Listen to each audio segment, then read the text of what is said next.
Leeds. What is happening? Welcome to Series 6 of Working Hours, an oral history podcast about a place called Leeds, a time called now, and an activity called work. Working Hours aims to record 200 loiners, that's people from Leeds, over the first half of the most important decade in the history of the human species, and ask them about what they do all day and hear how they feel about it. My name is Simon, and this is all my fault. My mission here is to try to map out what my city, Leeds, a city that has declared a climate emergency, did during humanity's biggest emergency. On Working Hours, we hear how loiners have, are, and will be coping with our multiple and expanding crises during their day-to-day working hours. To tell this story, I need loiners like you, dear listener. I need people in Leeds or people from Leeds to come on this podcast and tell me about what they do all day and let me record how this decade affects us. Thank you for listening to this episode. What did you want to be when you grew up? When I was young, all I wanted to be was Elvis. Nice. Yeah, like I didn't want to be a fireman, I didn't want to be a policeman, I didn't want to be in the army. I just wanted to be Elvis. So how's that going? Yeah. I think I got a guitar for my 6th birthday, I think it was. And by the time I was 7, I wasn't Elvis yet. So I jacked it in and then didn't pick the guitar up again until I was maybe 18. Yeah. And I'm still not Elvis, but I very much enjoy my music. Were you a Shakin' Stevens fan? Yeah, you know what? Video upload problem we've got coming up here, mate. Yeah. It's all right. If it gets really bad, we'll turn the video off and we'll just use the audio. Well, don't need to, sorry? It says don't need to press anything. No, you'll be fine. Shaky. Yeah, I guess. I mean, when I would definitely have 7-inch singles of Green Door and This Old House and stuff like that. Yeah. I had age now. Hey? I'm just showing my age now. Yeah, but you know, it comes to us all. I had the Shakin' Stevens album that had like Green Door and stuff on, and then I had Adamant, Prince Charming. Those were the 2 LPs I had as a kid. Yeah, Adamant was definitely up there as one of my first big sort of. I was into. Well, the first single I ever bought actually was "One Day in Your Life" by Michael Jackson, and the quickly by "We're the Kids in America" by Kim Wilde, and they were bought from the same record store in Bridlington. Used to have a family business that I meant I was up in Bridlington for the summer, and those were my first 2 purchases. But yeah, Adamant wasn't far behind. You're listening to Series 6, Episode 30, and to my guest, J. Warren Jones. This is another Squadcast recording, recorded on the 31st of October, 2025. Spooky. Hello, colleague. Before we start, some quick notifications up top. This is the penultimate episode of 2025. After the next episode, we're going to take a break over December, as it's traditionally dead for the show. So I'm not doing my guests any favours by dropping their episodes in December to really low numbers when I can publish them in January to much better, hopefully, numbers. Also, this episode is the second one of the year to feature a music track. If you've listened to episode 3 of this series with Seth Moshowitz, you'll have heard his single on that episode. Unless you listened to it as soon as it came out, in which case you won't have heard it because I didn't have the track then for various reasons, and I don't think I'd thought of it, I can't remember, but it wasn't in the initial release, so if you heard it later, you will have heard the single. You don't need to know all of this, but it's in there. Anyway, if you didn't hear it, go back and listen to it, because it's in quite a good place, I think, and I don't introduce it or anything, it just sort of appears. Well, I've another treat for you this episode, because this guest has kindly let me use his beautiful new single, which I'll give you all the details for buying in the outro. And I don't use the word beautiful lightly. Also, I've accepted that I'm not going to get the recordings I need this year to hit the 200. I could try really hard to do so, but I can't be asked.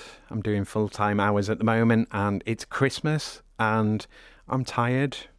So there will be recordings next year, annoyingly. But at least it's to make my life easier now, and so that's the best thing to do for me. Still not happy about it, though. Okay, let's crack on. J. Warren Jones was born in Leeds in the early 1970s and lived in Wakefield for most of his life, travelling extensively in his late teens and early 20s and working in the gambling trade for 20 years before starting Mrs Atha's café in Leeds in 2012. A fresh start doing something to make people happy rather than the morally corrupt world of gambling. Warren ran the popular cafe for 12 years, serving the city centre and surviving a global pandemic before closing its doors in 2024. And we'll hear all about the how and the why of that in this episode. Now, Warren, in his own words, is attempting to be a professional musician. And by the sounds of his single, Daylight Robbery, he's certainly got the chops. It's worth listening to this episode just to hear the single. Right. Let's do this. Episode 185 of Working Hours with J. Warren Jones. So we'll jump straight into what are you doing now then? Well, I am trying to pursue a career in the music business. That is something that I've recently taken on. Yeah, even though it's not like I haven't tried before. I've been in bands over the years where we've had a little modicum of success here and there, little bit of radio appearances, songs getting played and such the like, but nothing's ever happened. But the circumstances that I find myself in now are basically such that, yeah, I mean, I had my own business for 12 years, which came to a very sad end in April of this year, which I'm sure we'll touch on later on in other questions. But yeah, it has meant a total change of direction. However, obviously, music has always been part of my life, and the pivot has involved me sort of channeling all of the disappointment and despair and sort of sadness at losing my business into my latest release, which came out last Thursday, Daylight Robbery, which is on all streaming platforms right now. So yeah, that's what's happening, and I'm out every weekend gigging, just cover versions in pubs and bars and such like, entertaining people. Mm-hmm. It's a lot less pressure than when you're in a band and you are usually on a cut of the door or trying to sell tickets or such like. But on this this sort of thing, it's literally you're getting paid to entertain whoever happens to be in the bar or pub at the time. Mm-hmm. So I'm getting a couple of gigs a week at the moment, sometimes 3 actually, which has been nice. And, it's paying a wage. I'm not delusional enough to think that there's money to be made making music these days, but it's not about making money necessarily. The cathartic process of making the song was something that it just had to happen. It wasn't really a choice. I felt compelled. Well, let's kind of unpack some of that then with the next question of how did you get into it? So you've said you had a bit of a background in bands, then you've had this business. So yeah, I guess start with the business maybe, or you can, start where you want. You can start at the beginning if you want. I was born in Leeds. Yeah. No, I had 12 years absolutely loving life, being the proprietor of a popular and very well respected coffee shop in the centre of Leeds, Mrs Atha's, which became a real fabric of the city really, and we had a really difficult time the last couple of years because of the building site opposite us, and yeah, so effectively, if you're asking me how I've got into doing what I'm doing now, it's an opportunity that's come along simply because I'm not able to do what I was doing over the last 12 years, which I did really love doing and gave me a lot of joy, but it did mean that I didn't really have time for the creative side. Didn't have time to, I probably hadn't written a song for 5 or 6 years because you're not in that mode. So, like being able to be a musician and have time on my hands to write and perform and such the like. You know, I would get offered gigs, obviously pretty much usually on a weekend, and those are the days where it was absolutely mad hectic at the shop. Saturday, Sundays, Friday, Saturday, Sunday. So I wouldn't really be in any kind of fit state to be going out at night. Yeah. Yeah. So, you know, how I've come to be pursuing what I'm doing now has as a direct result of not being able to do the thing that I did love doing and was doing for the last 12 years. Yeah. I mean, we've got a question on COVID. I would imagine that didn't help anything either, but we'll go into that momentarily. Yeah, we'll wait for that one.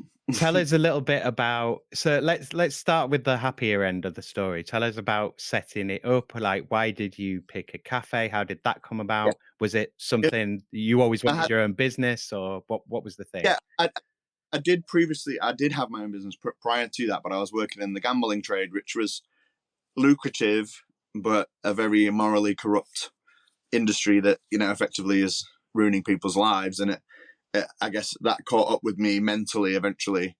And I was like, yeah, I need to not be doing this anymore, really. And yeah, sort of got out of that. I had a real love of coffee, you know, and a passion for service. You know, I think that's like, I get my sort of validation from making other people happy. That's how I feel. You know, I'm that sort of person who wants to do something to make people happy, and then what I receive in return, you know, is sort of joy for myself that I've provided that.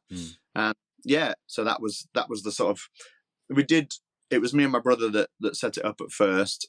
Within a couple of years, he'd moved off to live in France with his still missus, so I can't hold it against him. And yeah, I think that, you know, at first we thought about a restaurant, but didn't feel like we had enough experience in that field. But we always wanted it to be a sort of coffee focus. And yeah, so we got involved. And at that time, I think the specialty coffee scene wasn't, you know, it's pretty extensive in Leeds now, but there wasn't a lot of other places doing it. And we felt that, you know, that we had a little gap in the market. And yeah, like, you know, the excitement of sort of having a little look around Leeds and trying to find where, because we wanted to be a little bit off the beaten track, but you also still needed to be, you know, central. So where we settled on Central Road, probably the reason that we chose it, Little Tokyo, that's been there for sort of 30 years. And you were like, well, you know, if you do something, you do something well, people are going to come. And they did. Yeah. So was it, I mean, before it got into difficulty, was it fairly smooth running? Like, did it sort of all kind of play out easy? Yeah, I mean, it took a little while to sort of get us going. Yeah. But, you know, once, you know, as do all new businesses. But once we did get going, you know, we were absolutely fine. And, you know, like we weren't, you're never going to be a millionaire in that business, you know. But again, that's not what it was about. You're there because you're enjoying it. Obviously, you're taking a wage, but, you know, like I loved being there. I loved the people. I loved the people that I work with, you know. And obviously, you know, I'm not saying you never have any issues, never have any problems. That's just the nature of work. But for the most part, it never really felt like work, even though it was very hard work at times. And I guess, you know, anybody who works in hospitality will tell you that it's very hard work for not enough reward for the amount of work that you do, you know. Yeah. So what was happening musically for you at that point? Had you just given it up and it was on pause? When we first started Mrs Atha's, I was still in a band called the French 75s, where there were some members of a band that I'd been in when I was younger, plus one extra.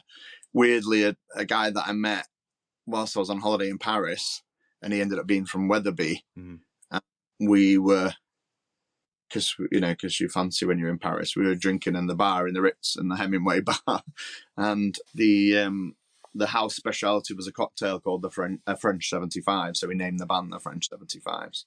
And yeah, we had a couple of singles that got played on Introducing and stuff like that. But I guess by the time that I opened the shop, it was sort of starting to wane a little bit. We did a couple of gigs in there, just like a little acoustic setup, just to try and push us along. But by that time, it was sort of, everybody was getting older. Everybody was, like nothing had really happened. And I guess, there's always some hope that you're going to have some, that something's going to happen for it. People But I have think got lives by then as well. They've got responsibilities. They've committed to things. We're getting divorced. I mean, the main reason that we stopped though is because our drummer hurt his back in an accident at work. Then you were like, he couldn't really, drum how he used to do, or he didn't really want to do it necessarily. And that sort of, then we try to replace the drummer, and then the dynamic isn't right. And so it was quite frustrating.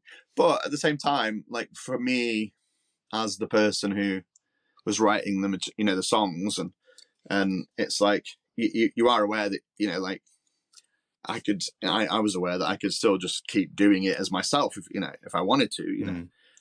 Nice to have a band around you supporting you.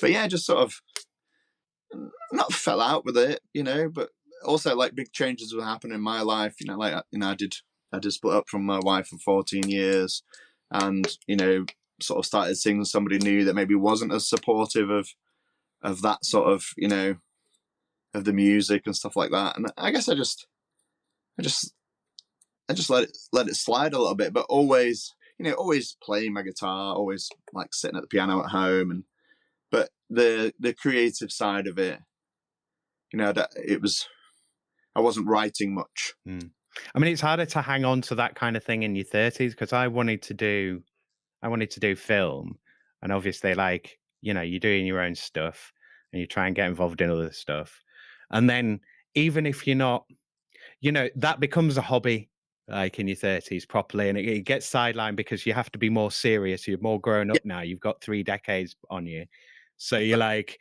you've got to start being serious. And so having hopes and dreams is not serious anymore, and because that's not happening. So that needs to get pushed to the side. On obviously one of your questions later on, when you talk about the universal UBI sort of, like obviously that's sort of thing is something that is would be a massive help for creatives. Have you heard about the Wales thing? Yes. Yeah. So yeah, if listeners haven't heard of that, they're going to start paying artists the UBI in Wales because the regions are better than England. Sure. The nations, I should say. So right, let's go on to COVID. So the thing's ticking along. This has become your day job. It's the thing that you're doing. You're kind of settled with it. You've got the music in the background if you want to go back to it. Everything's ticking along nicely. And then we reach this decade and we have COVID, and that did hospitality absolute wonders. How did it affect your work?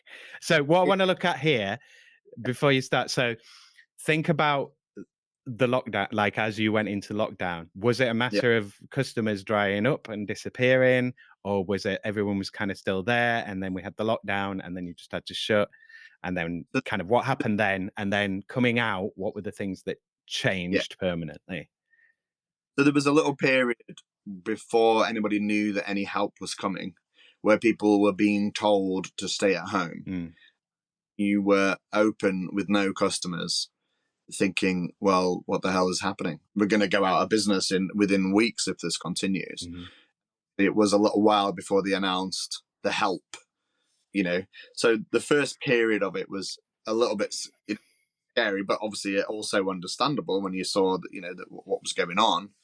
But it wasn't until they announced, until you were very specifically told, you have to close your doors, and here's some money for the for the inconvenience, and all of your staff are going to get paid, and that's what, from my point of view as a business owner, like my staff, my team ended up being like a family to me, really. So I was more concerned about them and their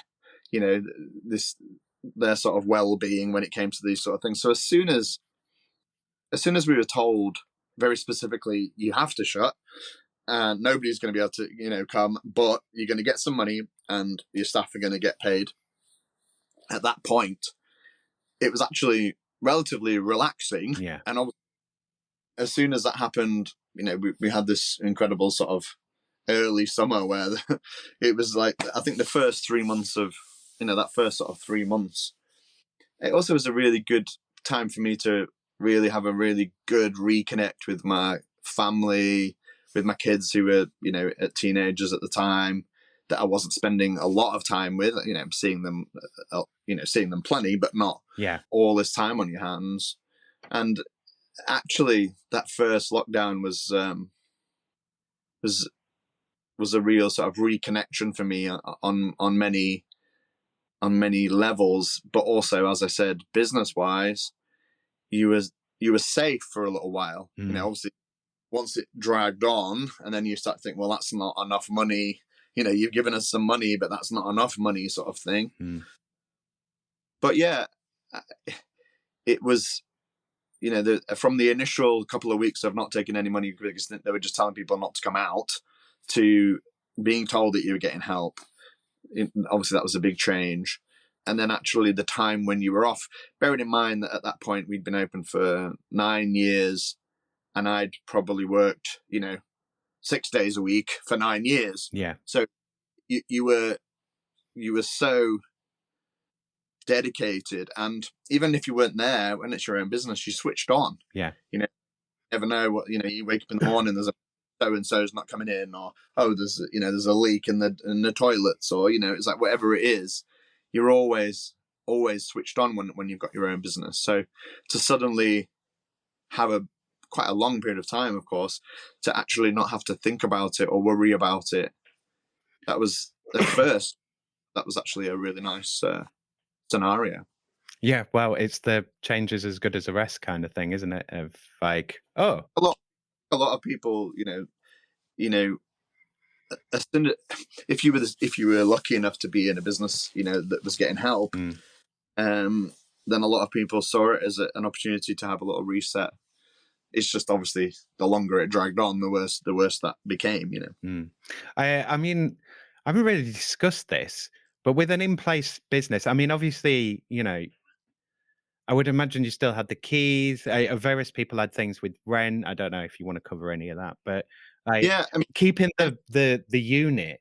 I mean, obviously, part of you is like, I've got to go in and do some kind of level of maintenance, and because you've got to, because if you just leave it, it's all going to be falling apart by the time you open it again. I did do that, and I would go in there myself, or I would, meet somebody there, but stay away from them and send them in to do something, whatever you're doing and stuff like that.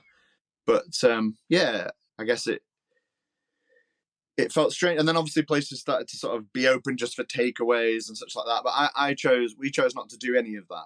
We actually didn't even, once it even got to the point of eat out to help out, I also chose not to participate in that, because to me that was just absolute stupidity. So we just didn't open for those, because they were doing it at the beginning of the week, weren't they? It was like Monday something. So we didn't participate in that either, which I was quite proud of afterwards, because it was like it started, people clearly were like, well, yeah, of course it all came back and got worse because you were sending people out, but yeah, it was obviously a very difficult time, but absolutely not all negative. Yeah. So the sort of, when did you reopen? When were you kind of it's safe? Was it? I mean, we had that. We had April 21, and then where you could only sit outside, and then it was about 2 months of only being able to have people outside, and then I think it was July or something where you could you're back at it. Yeah. And obviously the first 2 months of people where you could just sit people outside and still be functioning, at that point they allowed us some extra seating, and we could fiddle, and we could actually be all right. There was, we were doing okay. And I think people had there was a real sense of camaraderie amongst the general public of, well, we've got to keep these places going. Everybody was out, they've been cooped up for so long. Everybody was out, knowing they were outside, so not so exposed.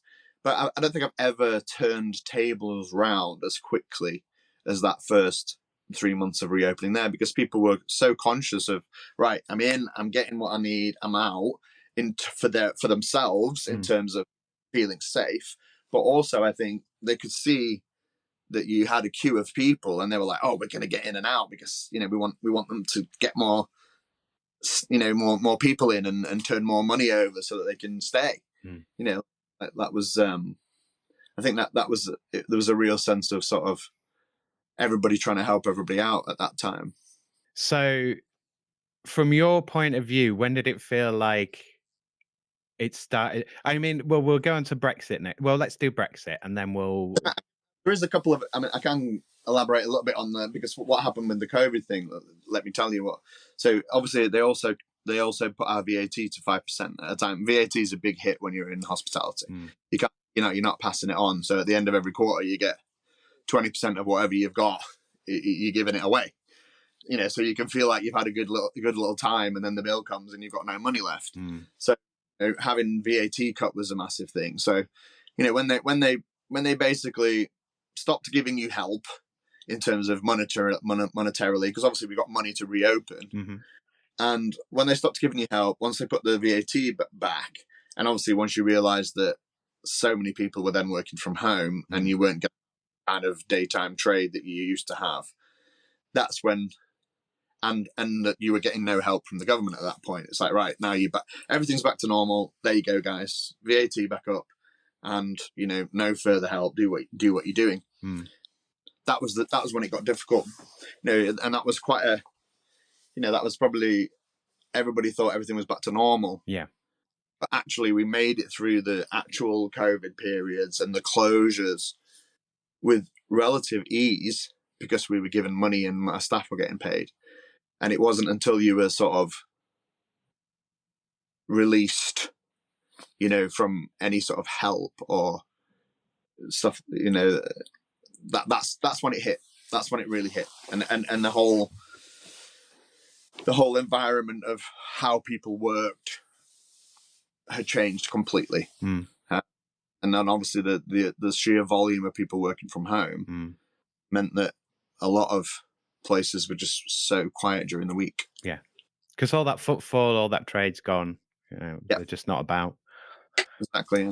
Well, I mean, it was a weird mix because, like you say, there's all that pent up demand and there's all the people that wanted to rush out. But I mean, people can only rush into town and buy so many teas, coffees, cakes, and sandwiches and so on. And if they're, like you say, they're working from home, they've less incentive to do it. They're more likely to be there at the weekend and so on. So the entire thing's changed for you. And that's what we'd find. We find customers that were previously 3 or 4 times a week for a quick coffee, quick sandwich, would then only come occasionally on the weekend, not out of obligation, but out of, well, I really like that place and I don't get to go there anymore, so I'm going to go with the family on the weekend, and they'd come and have and make a weekend of it. And then they have a different experience though, because they're like used to it through the day and it's quiet and, oh, this is nice, and then all of a sudden it's rammed. Exactly, yeah.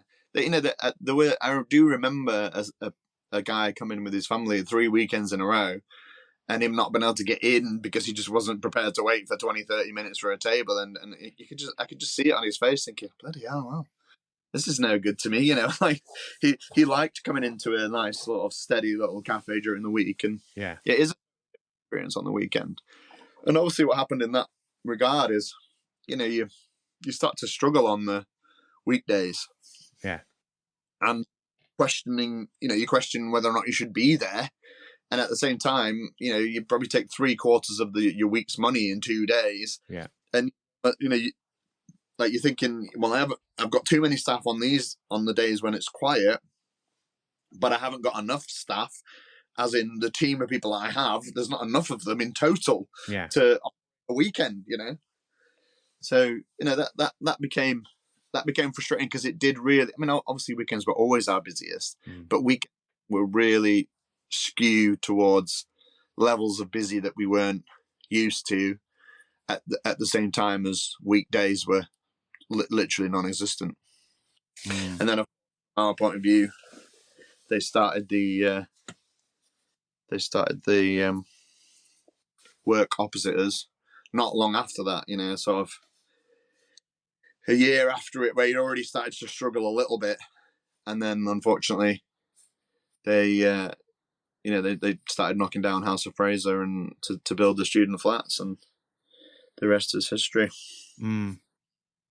Yeah. Yeah, Well, we'll jump onto Brexit, of course. because I don't know if because it was around about the same time as COVID, Yeah, and depending on what you supplies were and how yeah, of you supplied, for some people it was difficult to kind of separate the two. So, course. from your point of view, did anything change for you work wise after we Brexited? So we're talking early 21 here.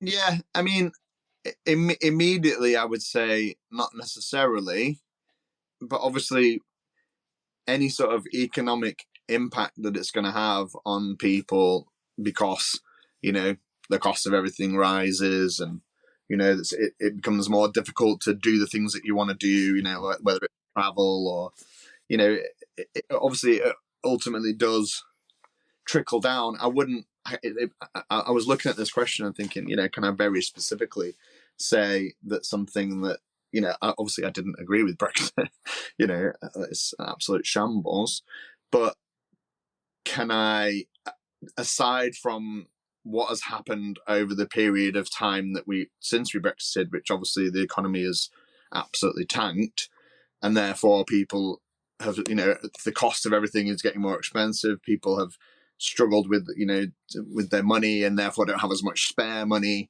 So I would say, it would be difficult to put a finger on what the immediate impact of it was, especially as you say, because COVID was at the same time.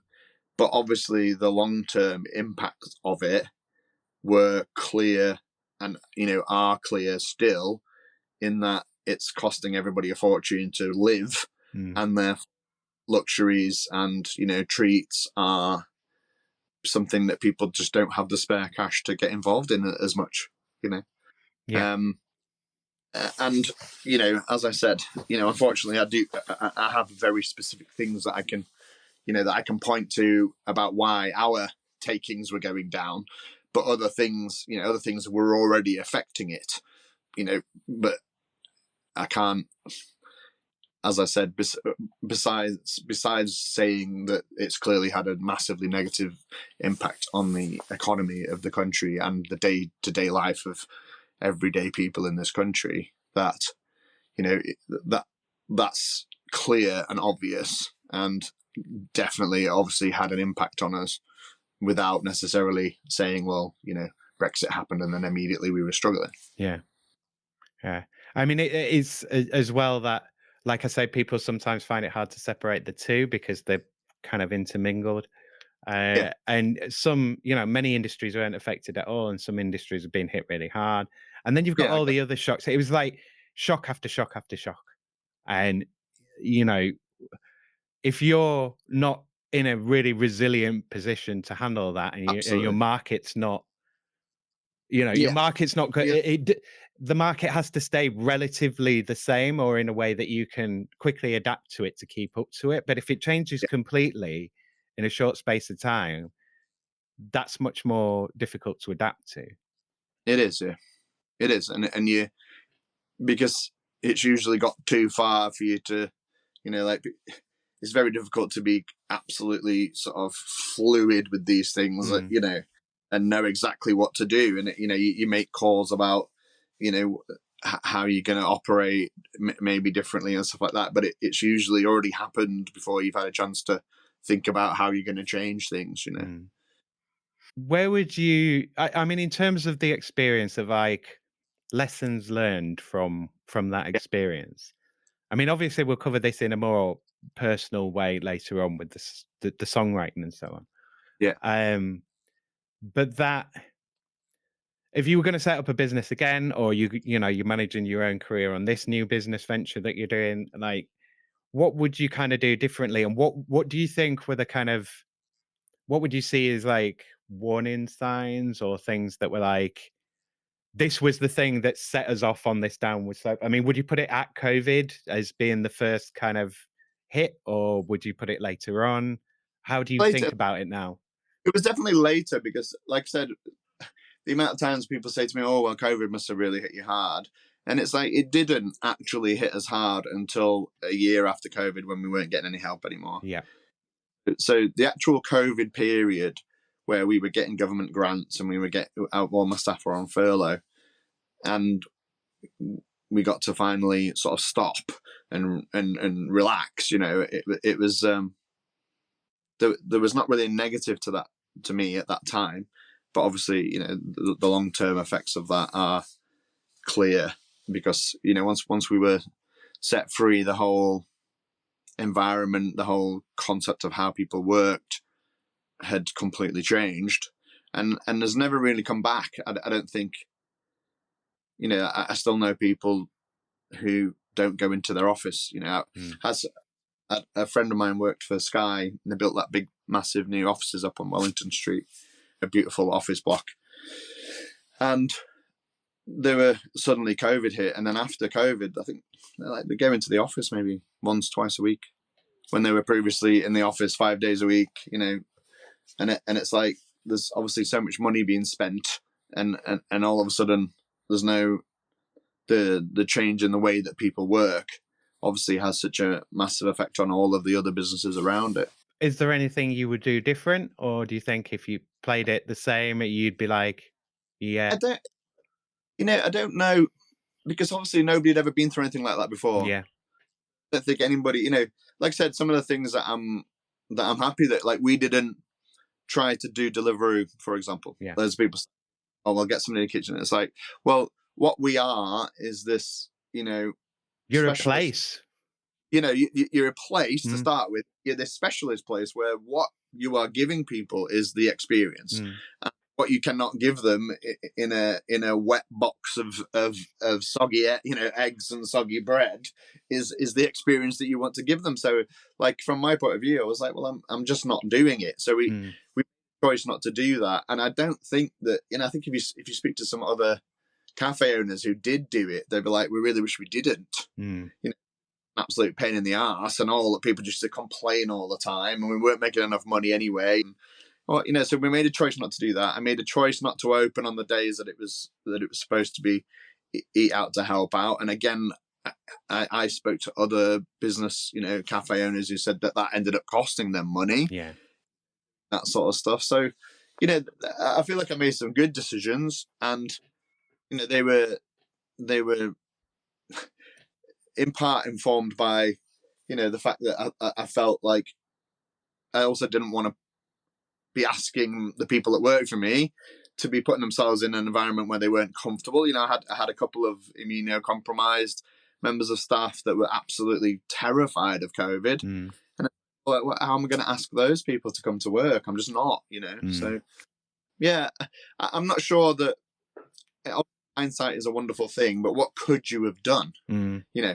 I'm honestly not sure, And this is the other thing that hurts me about the loss of, my business when we closed this year. It's like, say, in the last couple of weeks that we were open, I had two of the best coffees I've ever had in my life, my own place. It's not like we'd gone downhill and it was all a bit shit. Yeah.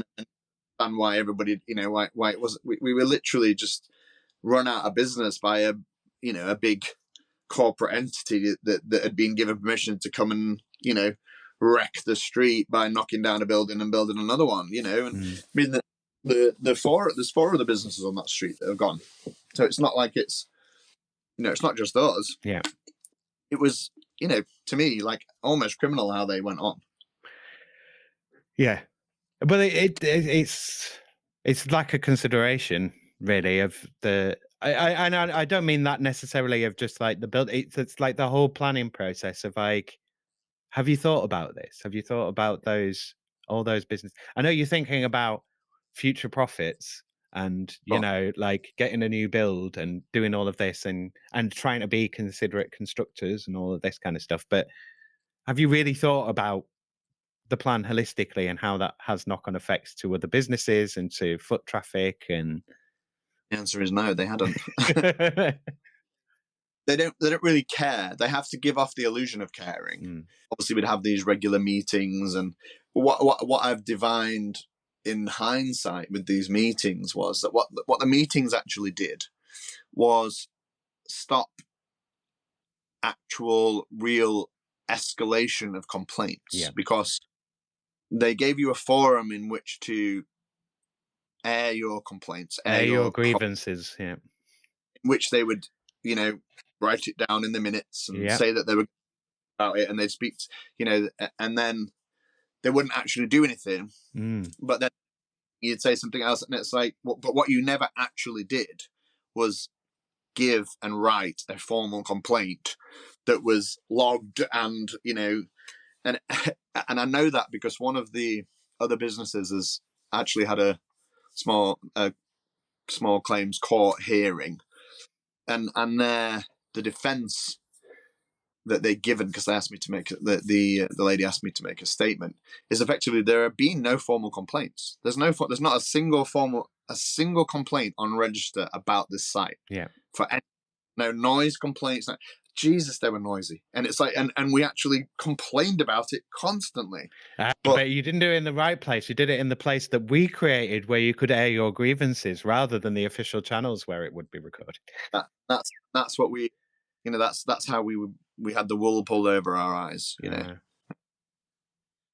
But yeah, Daylight Robbery, mate.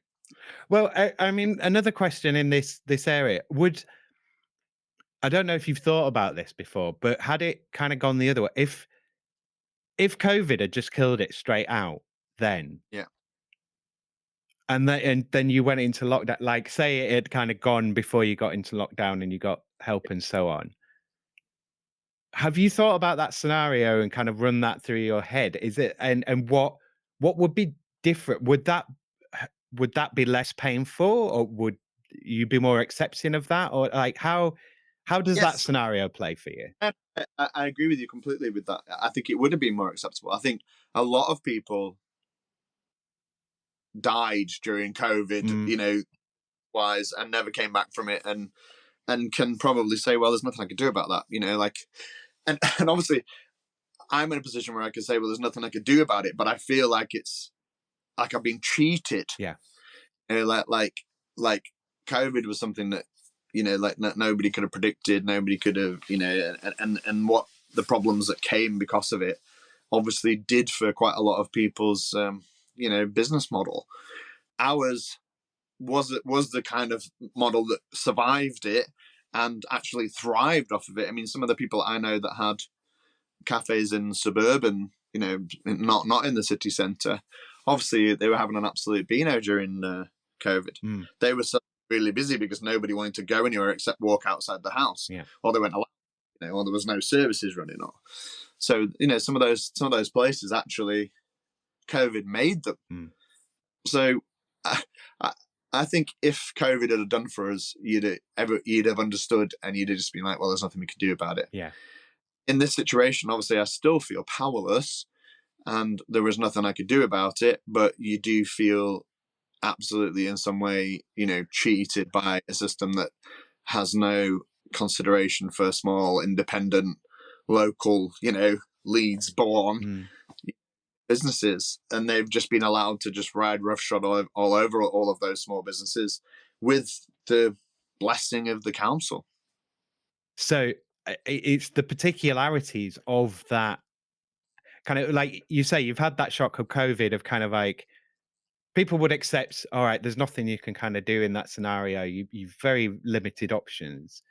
Yeah. But with that situation, there's always going to be people, and you're going to do it yourself, of like, well, you could have done this, or you could have done a bit of this, or you could have tried that, or you could have circumvented it this way. And you must do that to yourself all the time. And also at the same time be like, well, I was doing that as well. To be fair, towards the end, this is something that had also occurred that had never occurred to me before in the 12 years that we've been there, was I started to have disgruntled members of staff. So we were obviously not doing very well. Hours were getting cut. We started closing a couple of days. People were struggling, not being able to earn enough. And even though there'd be some people that worked for me for a long time that understood it a little bit more, but some of the newer staff that had maybe only been there for a couple of years. And obviously they were frustrated. And we had staff meetings where it was, it was like raised, like, why are we so focused on what they're doing to sort of, take, to ruin our business, but not being proactive to do anything about it? And it's like, well, in reality, what can you do? People say to me, why don't you just move? I was like, well, if I had the money to move, I'd have to stay, like in reality.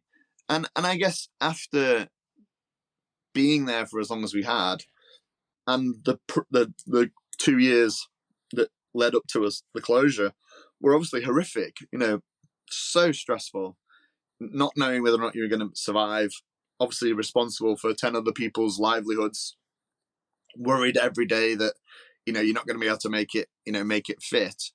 And in reality, that had worn me down, to the point where, well, let's just call it, let's just call it. And like I said, something that had never really happened. I'm not saying that I've never had, members of staff that have, I've obviously had people that leave and you fall out with people or whatever, something happens. But ultimately, to have a sort of team that feels like disgruntled was something that was quite alien to me. Like I pride myself on being a good boss and keeping people happy. And, one guy had been working with me for 9 years, another guy for 8 years. Like I can't be that bad a boss if people are staying length of time. So yeah, that was that the concept that you were also in a situation where not only were you doing badly and really sort of on the skids, you also there were surrounded by these people that you, in your mind, you were kind of doing it for, and they weren't happy either. So it was a very very difficult time, and one that the outcome, it had to, that had to happen. It was an inevitability. We tried very hard to fight, and obviously we were constantly complaining to the to the builders, to the council in the meetings. Things were constantly promised that never happened. Poorly run from the very start. I mean, the damage was done during the demolition period. The demolition period, I mean, they ended up sacking the demolition company that they used to do the job based on their malpractices, and even closed the. They actually came on the day that they got rid of those people. They brought somebody else in. They closed the road without notice in order to bring some sort of little office block things that they brought in, which effectively were making the site compliant, because prior to that, the site had basically not been compliant. And they were prepared to take the risk of closing the road and the wrath of whatever would happen for doing that, because they knew that they couldn't wait the 6 weeks that it took to get permission to do it, because then the site would be running for another 6 weeks in a non-compliant way. And when we all complained about that, because obviously, again, that was a day where the road was closed, like a Friday, I think it was. You're there ready to have a really busy day, and obviously you've got all your supplies in, and then you don't take any money, So there was so much that went on that was totally beyond your control, and no matter how much you complained about it, it didn't really matter. And obviously you got to the point where you knew that you were close to sort of going out of business. And it's like, can you drag it out? They said finished in July. They're still doing the work now. It's November tomorrow. So it was an unfortunate inevitability, but I was maybe in denial that was the case, because I wasn't ready to let go. Well, I was going to ask that. I mean, the thing is as well that's also because you've got all the business stress, but then you're dealing with all this bureaucratic nonsense and running around the houses, and that's a massive energy drain as well. So when it gets to that point, and that's drawing focus from your business, it's drawing mental capacity, emotional drain. Like, this is stuff that you shouldn't be focusing your energy on. Your energy should be on your business, but you got to do this to look after your business, and it's you're being pulled in many different directions there. So was it a relief to let go, or was it sort of people had to persuade you to pry it out of your hands? No, it was a very difficult decision to say that we were going to do it, but once the decision had been made, the feeling was relief, because you were suddenly released from this Yeah, responsibility. you don't have to worry about all of that now.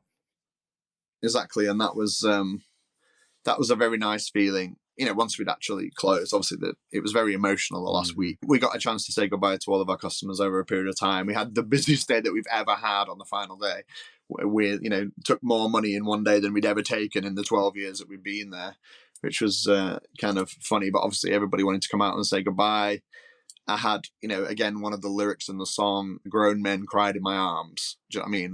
That's like, I literally had grown men, people that had been, coming in the shop for years, people that had, they'd come to Leeds Uni, ended up staying, met a girl, got married, had children, and they were still coming into the shop because you've been there for a life cycle, and you meant so much to so many people for so many different reasons. And yeah, on that final day, so obviously it was emotionally draining, but at the same time, super proud, obviously, super proud of what we achieved and what we meant to so many people. And then, yeah, that's basically how the song came about. That it was my way of dealing with it, the cathartic nature of dealing with the pain and the loss, but also the pride and the love and the hope and the anger. Yeah. Well, obviously, like I said, that the song's called "Daylight Robbery," so obviously it's like it's not all positive, but like actually that it's such a positive experience for me to write this song and get to record it and release it, because it does encapsulate exactly how I feel. The sort of daylight robbery. How can it be right to do this to me? How can you sleep? But at the same time, I'm proud, I'm proud of what we did, and I feel so much love. That was the thing. There was so much love from the city pouring in, and that was obviously also beautiful. Like it filled me up. So what I want to do, I'm going to stay on this kind of more depressing end on this Yeah, social media question, but then we're going to flip it into the music. yeah, So no problem. social media wise, I generally want to look at how much time it takes up for you. So again, consider this in both roles. But do you personally feel that it's a good use of your time? Do you get more out of it than you put into it? Does it work for you basically, or is it just something that you're like, I've got to do So this thing? if we're applying it to the shop, for quite a long time, we were actually terrible at social media. People always used to say to me, "Oh, you're so like on it with social media for yourself," because I collect shoes and I'm like my fashion and all that sort of thing. And it's like my personal social media, my personal Instagram has got 15,000 followers, and it's like people came to me when you could grow an account, and it was to do with like trainers and fashion and stuff like that. And that's how I built my following on Instagram like a long time ago. So people see you like super, and I am I post like 2 posts a day every day, probably without fail. And so people always say to me, "Oh, you don't really post much about the shop." And what it was with the shop over the years was it was an undersell, over deliver. That was my entire ethos with the shop. Didn't like, we used all these amazing ingredients, but it's like some places you go to a restaurant and they want to tell you the name of the cow or the name of the farmer or whatever it is, and it's like we were using Lishman's for bacon and sausages, in Ilkley, one of the best butchers around. We were using fresh local sourdough bread, all everything, but like without, it was just an undersell, over deliver. It's a bacon sandwich. I mean, like, how is this bacon sandwich so good when it's just bacon, it's just bread? And it's like, that was my entire thing. So the concept of sort of self-promoting the shop, we never really did it that much. We were pretty poor on social media, and every so often I'd have somebody come to work for me that had sort of suggest that they wanted to do more with it or whatever, and we'd maybe start posting a little bit more in terms of, but we weren't great at it because it was You didn't need to be. You had the footfall. no, we didn't need to be, and we were really busy. it was like, like I don't have time to be devoting to, like, Yeah. for example, knew when other coffee shops were quiet because they'd be posting shit on social media. Mm. It's like you haven't got time to do that if you're busy. Yeah. And obviously, don't get me wrong, people have dedicated people for that. But I felt, like we were sort of, we were undersell, over deliver. We were word of mouth. Somebody tells somebody, and to me, that's the best recommendation you can have. Mm-hmm. And it wasn't necessarily until I stepped away from. We did more of it in the last sort of couple of years because you were really trying. Right, what can we do? But it wasn't until I stepped away, having been there for 12 years, when I realized how much influence social media can have on people's decisions to go places and to do things. Because, I started to find myself doing it myself. We're like, oh, look at that place. Instagram would show me a video of a sandwich shop, and I'd go there, and I'd just be like, oh yeah, it was like maybe we should have done more of that, But like I said, when we didn't need to, it didn't necessarily matter, and maybe in hindsight, I could have said we could have built more of an online presence, and that might have brought us more business. But also, again, like it's the type of business that it brings you as well. Yeah. Like, I'm not. That's not necessarily my. Do I want loads of people coming in and just taking the? Well, and also, do you want to flip into a co-working space? Do you want like 6 tables every day full of people with just laptops that don't move? And like, because that changes the whole atmosphere and the vibe of the place as well.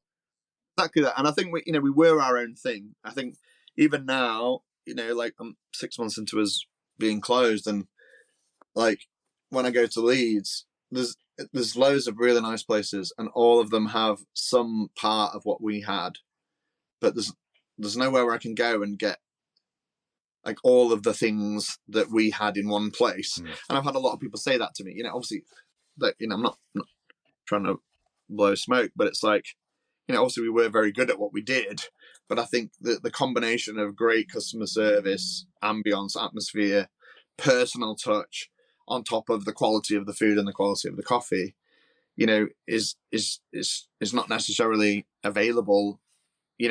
All of those things together in one place. There's places have got a great food. There's places have got great coffee that don't do food, or But yeah, I'm sure that we'll always be remembered. Like I feel like it's one of those places that I get so many messages still.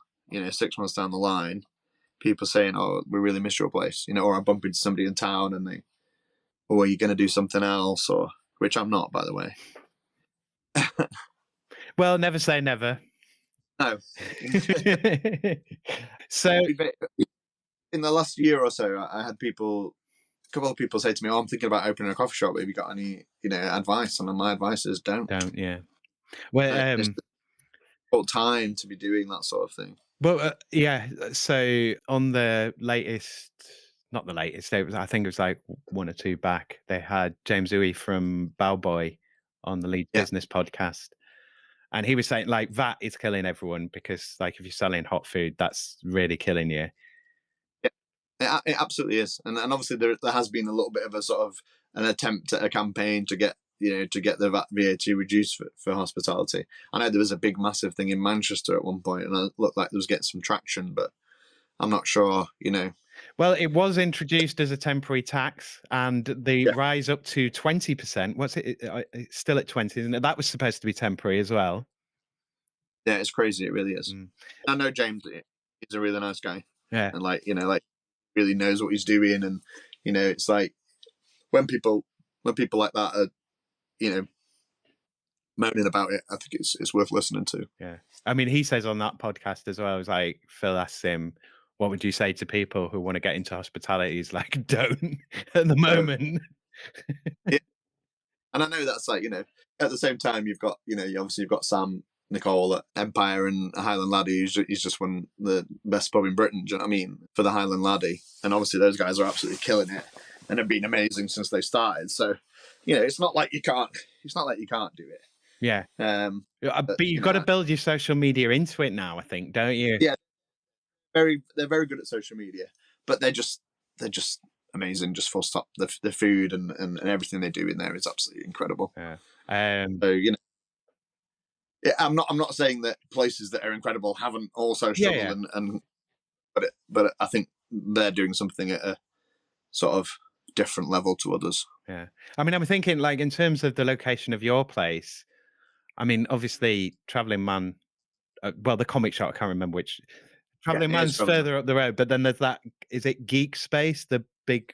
I've yeah, not been in it, but that's not there anymore. yeah. Well, those sort of. But having those sort of things around, because obviously, you're near the Corn Exchange, you're kind of near the station, you're on Oh, some good main roads there. Like you're getting a thoroughfare of all sorts of people. position prior to this work, and it will be a fabulous position again.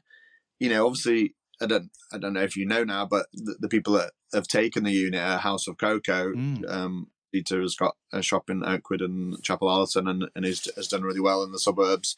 And she's somebody that I know really well and respect, and I'm sure that she will do really well. And obviously, she's had the benefit of, not having to deal with what's gone before, and almost at the point where the future is, the street is almost finished. And, obviously the shop's closed, so she's been able to spend a bit of money tidying things up that definitely needed doing because we didn't have the money. But I'm sure that she will do really well. And obviously that was the other thing that was, I always said to myself, early doors, maybe a year into the work, I was like, oh, God, I hope we survive, because it's going to be so painful to be, if somebody else is here, yeah. taking loads of money when this project's finished and the street looks great. I don't feel like that now.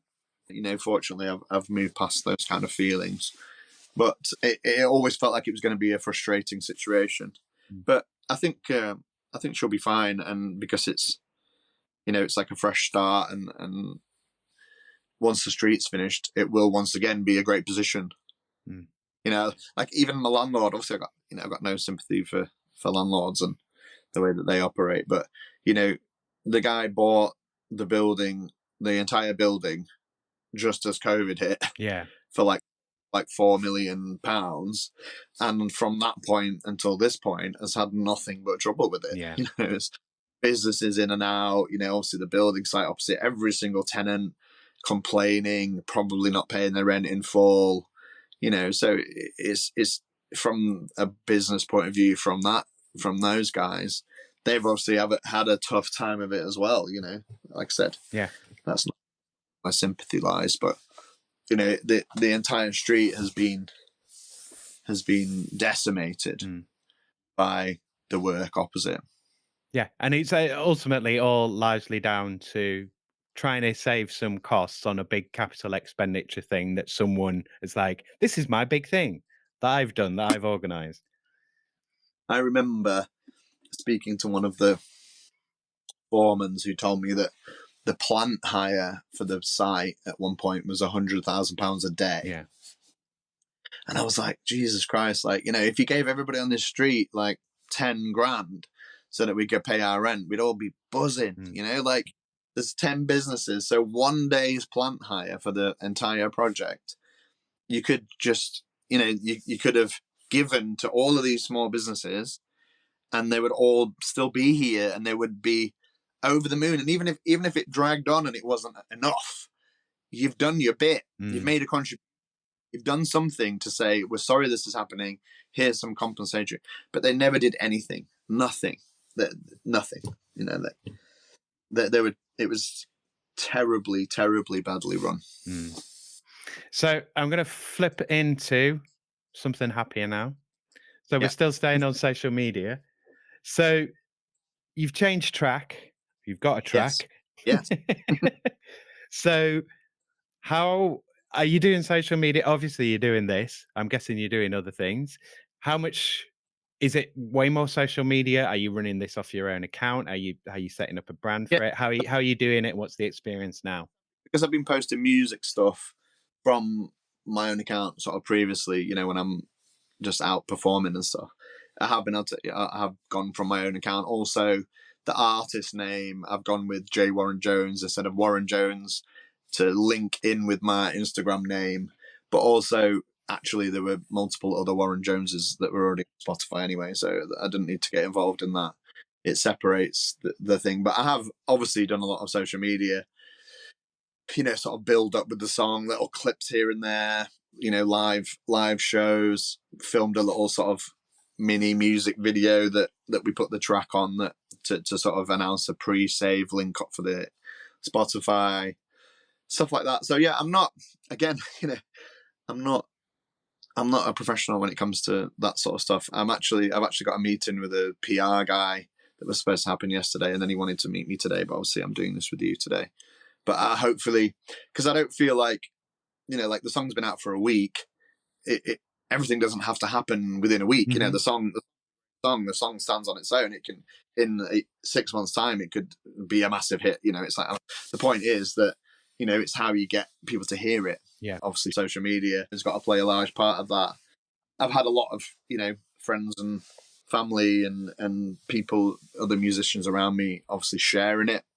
There were other musicians involved in the recording of it. There's a little section in the song that's a choir, and there were 6 other singers who came in and recorded that part for me, so we could double track it and make it sound like a choir.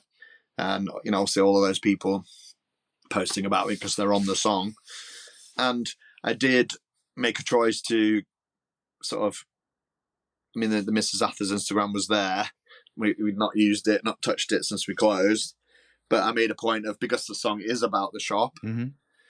made a point of sort of reactivating that and posting about it, because I felt like it was relevant, and that got a lot of, again, that got quite a lot of interest. So yeah, I think social media, obviously, for that sort of thing, it is very important, and it's definitely been good for me, that the engagement on the song, the reel that I put on my Instagram is the most viewed reel that I've ever put on it. I think it's got like 18,000 views, which is pretty great for me.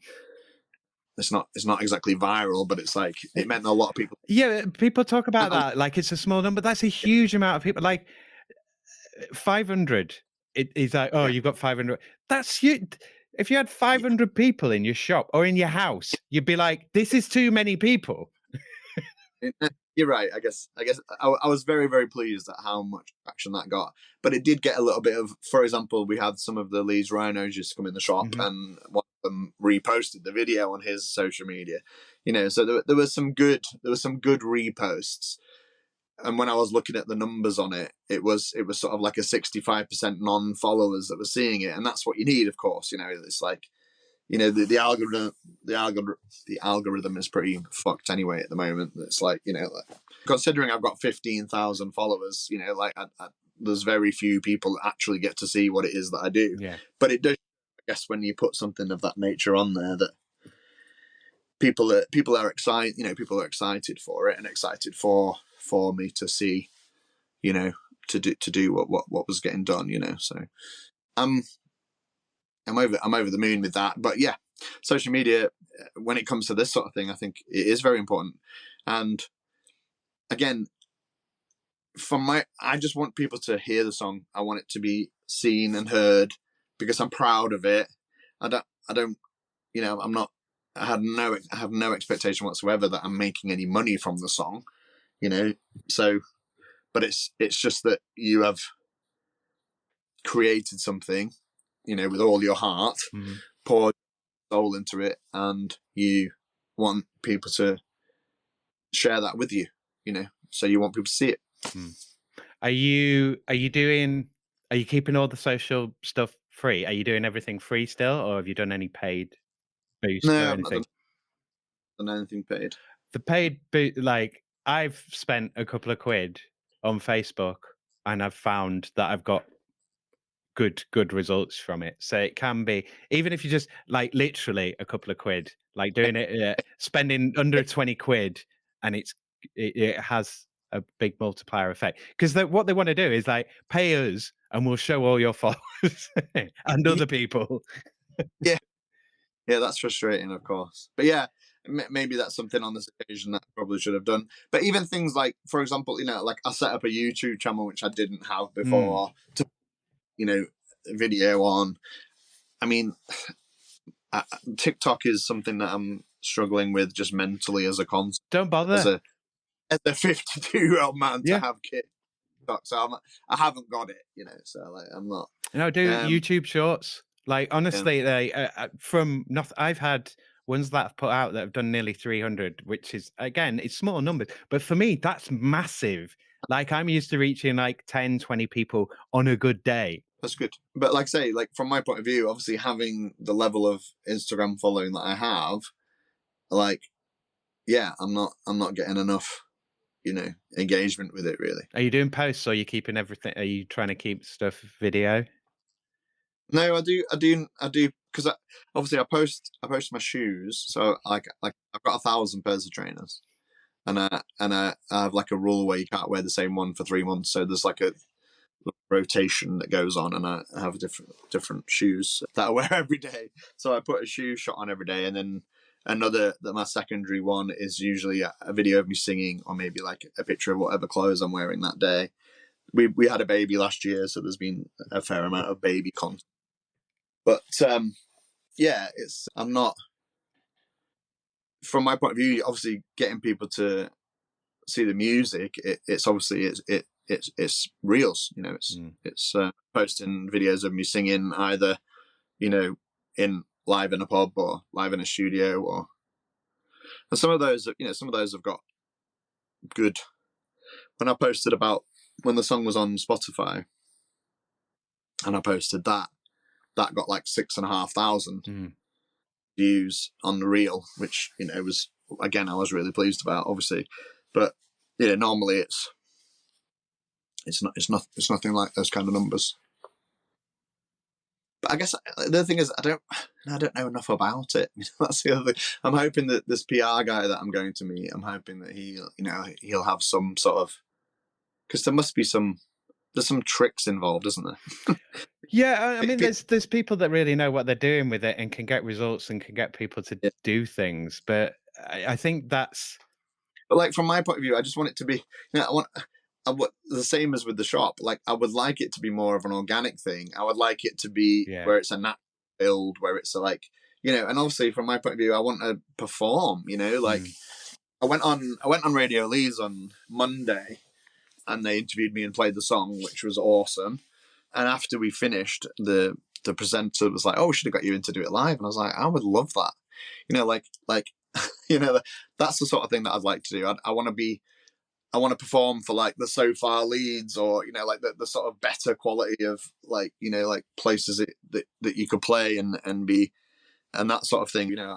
I can actually, I can sit in front of you with a guitar and sing and perform, and that's how I would like the song to sort of get its, if anything happens with the song, I want it to be because it's a great song, and because they can see that I can sing it and perform it, and I wrote it, and the reasons that I wrote it, and I want people to know the story and all that sort of stuff. And it's how do you get that? How do you put that in front of people? How do you put yourself in a position whereby people, are engaging with you in that way?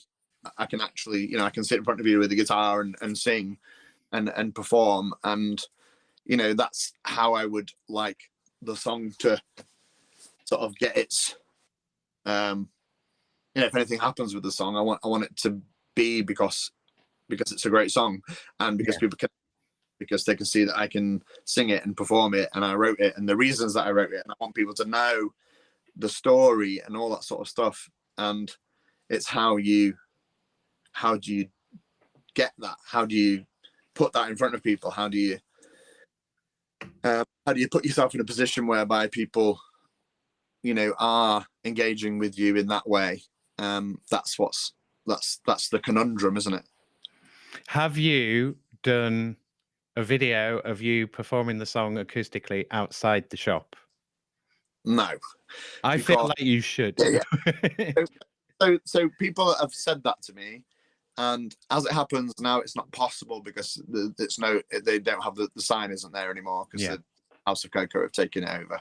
So I don't see that as, somebody said that to me. They said, "Oh, you should have asked Rosita to let you in there," but again, I think it's because, from my point of view, the song is a step forward. You moved forward, so you're not, like to me that would be looking back. Yeah. And like it's like a sort of phoenix from the flames. You've sort of, this is the future. The shop was the past, and you love it, and you were this is how it affected you. But now you have the hope and the joy of the future of the future. So I didn't want to do that, but I had quite a few people say the same thing to me. Sam, have you? So I know it's probably the same in music, but from film, it's kind of like, okay, you've got this script, it's great, I love it. What else have you got? So, what else have you got? I have. I mean, I've got a lot of songs. I've got some stuff that's been recorded previously that would need to be re-recorded at the level and quality that is now, so it's not ready for release. I'm already back in the studio with the same producer, working on a new song that I wrote because I felt a little bit like the creative juices were flowing. Something came to me. I went to, about 3 weeks ago, I went to a relative. We called him Uncle Frank. It was my dad's cousin, but he died. And I went to the funeral, and we were talking at the wake to some people, and they were laughing about the fact that his WhatsApp photograph is a picture of my legs, which are heavily tattooed legs. And I remember sending that picture to him ages ago when he was talking to somebody about tattoos, and he used it as his photo, and he'd always tell people that they were his legs. And in my mind, I was, in my mind, I was like, oh, I wonder what the last thing that we said to each other was. And then I was like, obviously just looking at the WhatsApp. And then this sort of concept came to my mind where, like, we've all got numbers, especially as we get older, we've all got numbers in our phone for people that are no longer with us, like, and they'll never, they're never going to sort of ring again, then it's never going to ping from them, and you can't quite delete them. You sort of like, you can never delete. And it's like you might delete, friends that you've fallen out with, or an old girlfriend, or I mean, again, what one of the lyrics are that basically there are numbers on my phone. I don't mean lovers or old friends. They're the ones that feel like home. Wait a minute. There are numbers in my phone. What's the lyric? There are numbers in my phone. Don't mean lovers or old friends. They're the ones that feel like home, and they'll never ring again. And it's like, you literally, you have all these numbers in your phone. I still have loads. And so yeah, I was that just came to me, and I was like, sat down, wrote a chorus on the piano, and then sort of spoke to the producer, and I was like, we need to get in and record this so that I've got it, So we've started working on that, which I'm quite excited about. So there is a follow-up single like in the works, but I have a lot of material. Again, with my age, I've written a lot of songs. Some of I recorded with the bands that I was in, but it was always me that wrote the songs. So I feel like I've definitely got enough material for an album.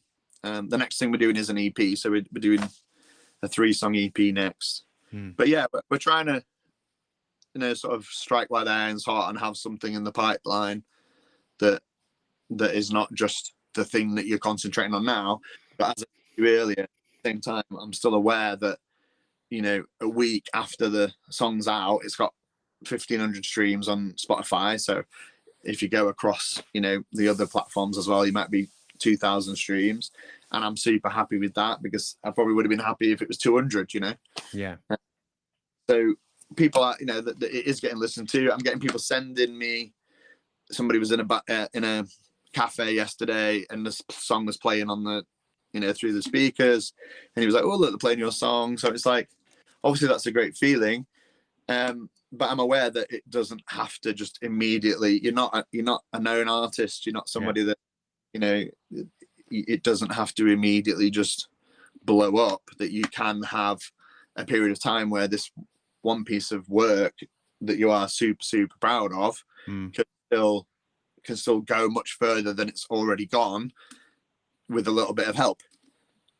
I mean, what's your mindset at the moment? Is the plan to kind of work on the song, and keep working on it and build and build and build, or is it like, well, I've done that now, on to the next thing? No, Because both are valuable. You know, it's not like, because no, it's like everything moves fast, but also things can stick around longer as well. Like nothing goes away as well. exactly that. And obviously, you know, like it's out there in perpetuity. You know, it's Mm, there. These things happen, and I think what it is because I'm so proud of it, because I actually really rate it.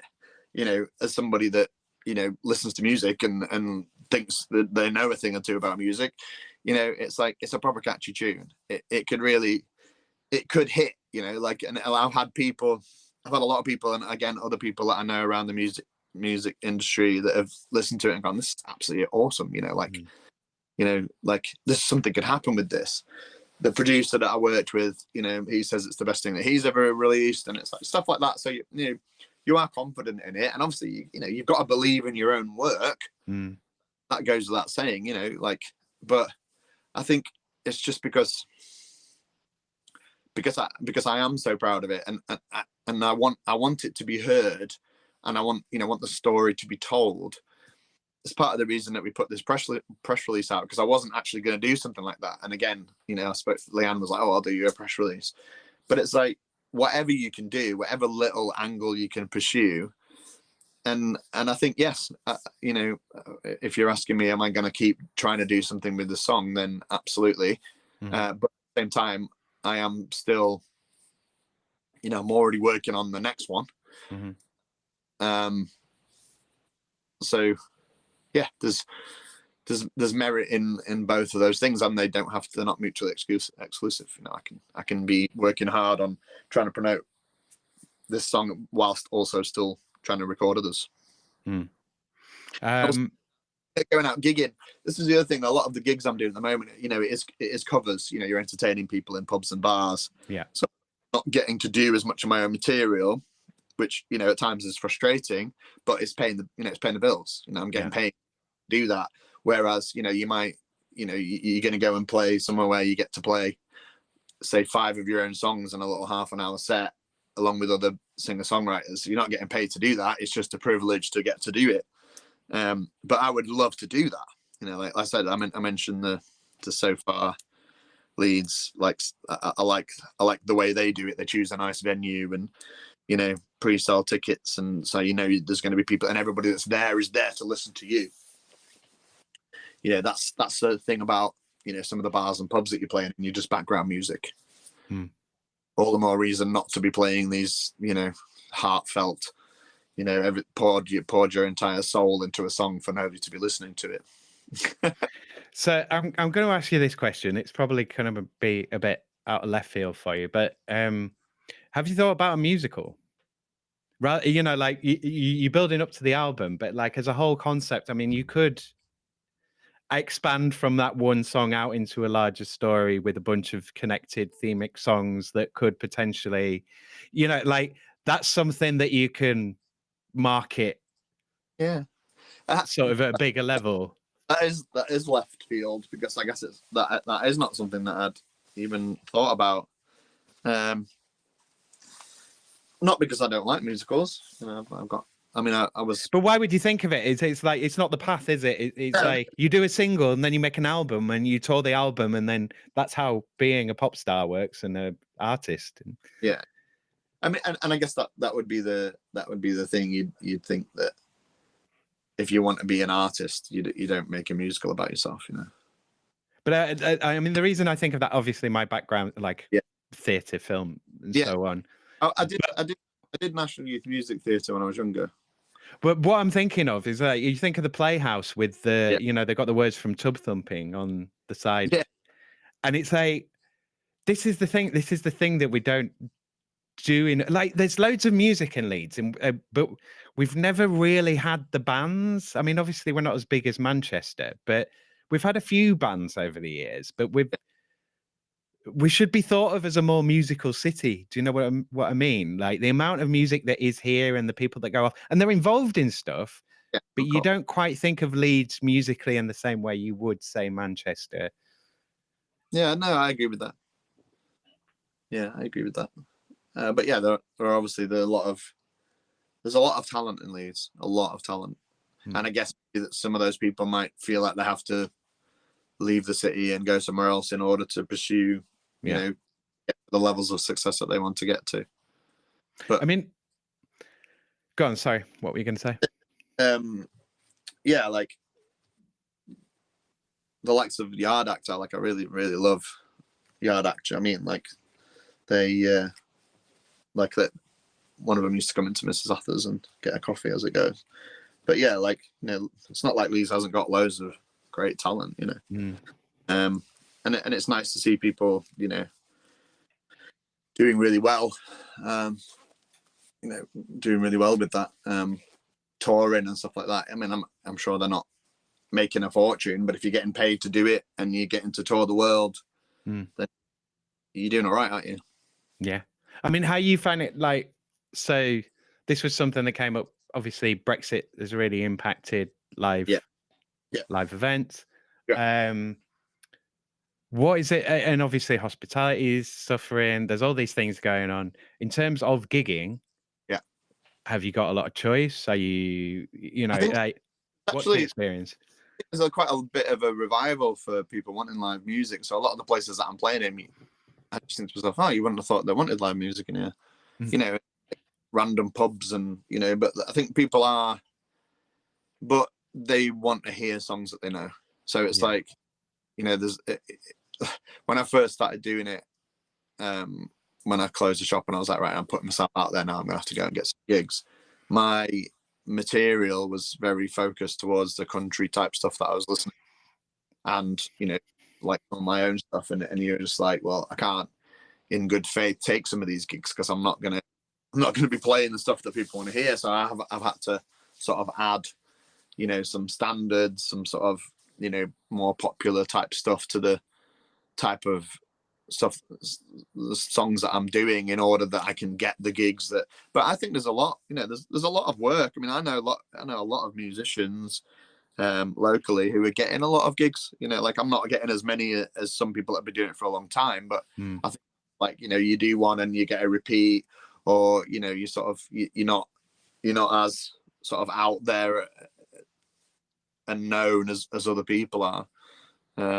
But yeah, I've been, like, you know, the last couple of weeks there's been a couple of weekends in the last month where I had Friday, Saturday and Sunday gigs. So, you know, that's a nice feeling. Some of those have been, like I say, bars, pubs, sometimes like a sort of restaurant type pub place where they just want a little bit of, you know, background music and stuff. But ultimately that's I've got to pay my bills, you know. So it's doing that. I love doing it and I enjoy performing. So I'm not saying, oh, you know, I've got to do it. I do love doing it, and that's just a different way of approaching it in order to make sure that you get paid, you know. Because nobody's going to pay you to go and sing your new single, you know. That's up to you to promote, you know. I mean, you're playing it at every set though, aren't you? Have you got? Every single time I play, and I have done for a while. It's quite funny. There's a few people. I go to the open mic night at Northern Guitars pretty much every Monday. Although I'm about to miss 2 Mondays, which, you know, I'm upset about that. But no, I go and I've been performing that there since I wrote it in. I think it was like end of July, August that I wrote it. So they'd heard it quite a lot. So to hear it, you know, that there were some people that had heard me perform it in there that sort of posted it on their socials, you know, when it came out, saying, oh, we've been hearing him perform this song for a little while, so it's nice to hear it in its complete form. So, but yeah, like, and that's part of your process as well. Like, from my point of view, you know, obviously when you're sat there singing in front of a few people in a pub, who knows, you know, 1 or 2 of them.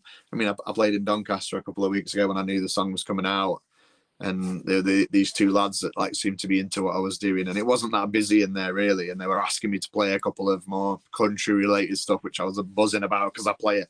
And then I was like, oh, you know, I've got my own single coming out, and they were like finding me on social media, and, you know, so it's like every little thing like that will have helped when it comes to, you know, getting your streaming numbers up. It's like a little bit of self promotion, isn't it? Yeah. Yeah, it's getting known, getting liked, and then getting seen, and then getting them to come back, and then getting them to buy. Yeah. Do I want to do anything else on this before I move on? I mean, is there anything else that you're burning to sort of say in this area Really? before we move on to the other questions? And we can move on to the other questions, Simon. Okay. Climate change, I think this will be fairly short with you, but you might have loads to say about it. I don't know. I'm looking at it in terms of work. Is it something you think about in regards to your own work? Is it something that kind of affects your work? Yeah, again, climate change has had an effect on my social conscience. Things like recycling, things like owning an electric vehicle, things of that nature. But when it comes to business wise, I think like ultimately things that it's another one of those things that have impacted the cost of goods and services that people are sort of